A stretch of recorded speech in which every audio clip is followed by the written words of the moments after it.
कार्तिक मातम में 32वां अध्याय। भगवान कृष्ण ने कहा, प्रेतपति यमराज की आज्ञा से धनेश्वर को नरकों के पास ले गया और उसे दिखाता हुआ कहने लगा, हे धनेश्वर, इन भयंकर नरकों को देखो, जिनमें पापियों को यम के दूत सदा ही दुख देते रहते हैं। यह देखो, यह तप्त वाचुक नामक नरक है, जिसमें देह जलने के कारण पापी विलाप कर रहे हैं। भोजन के समय जो प्राणी भूखों को भोजन नहीं देते, वे बार बार नरक में डाले जाते हैं। वह मनुष्य जो गुरु, अग्नि, ब्राह्मण, गौ, वेद और राजा इनको लात मारते हैं, वे भयंकर नरक और अतिशय पापों के करने पर मिलते हैं। अब देखो, यह दूसरा अंधक मिश्र नामक नरक है। हे ब्राह्मण, सुई की भांति वाले तमोत नामक कीड़े इन पापियों को काट रहे हैं।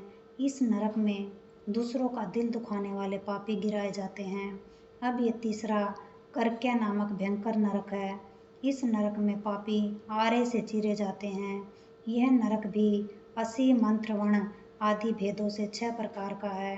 इसमें स्त्री और पुत्रों में वियोग कराने वाले प्राणियों को कढ़ाई में पकाया जाता है और 2 प्रियजनों का बिच्छो कराने वाले मनुष्य भी 80 मंत्र सभी तलवार की धार से काटे जाते हैं और कुछ भेड़ियों के डर से भाग जाते हैं। अब तुम यह चौथा नरक देखो, इसका नाम अर्गल है।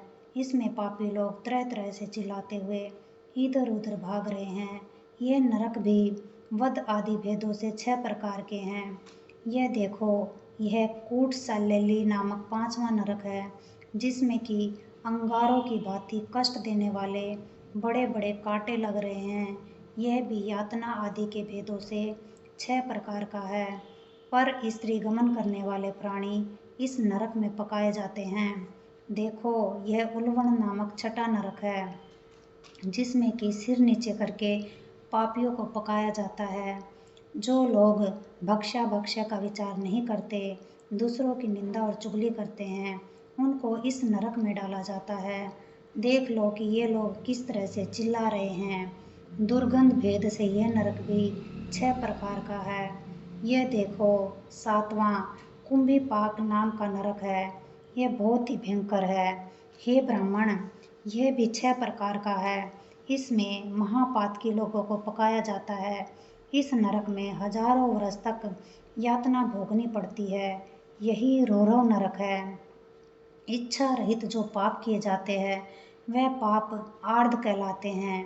इस प्रकार शुष्क या आर्ध भेदों से यह पाप 2 प्रकार के होते हैं।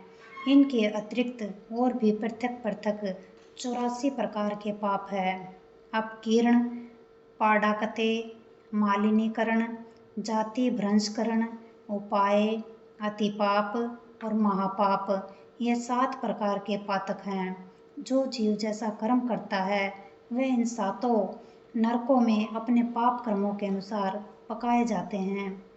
तुम्हारा चूंकि कार्तिक व्रत करने वाले प्रभु भक्तों से पर्याप्त मेल जोल रहा है, उनके पुण्य प्रभाव से तुम्हारी नरक यातना दूर हो गई है।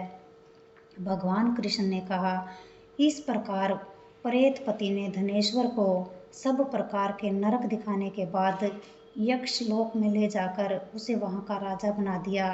वहाँ पर उसका नाम धन यज्ञ हुआ और वह कुबेर जी का सेवक बन गया। बाद में महर्षि विश्वामित्र ने उसके नाम पर तीर्थ बनाया था। हे राजन, कार्तिक मास का व्रत महाफल का दाता है। इसके बराबर कोई दूसरा पुण्य कर्म नहीं है। जो कोई यह व्रत करता है तथा व्रत करने वाले का दर्शन करता है, उसे अवश्य मुक्ति मिलती है। जय भगवान। सुख शांति, सुख शांति, सुख शांति।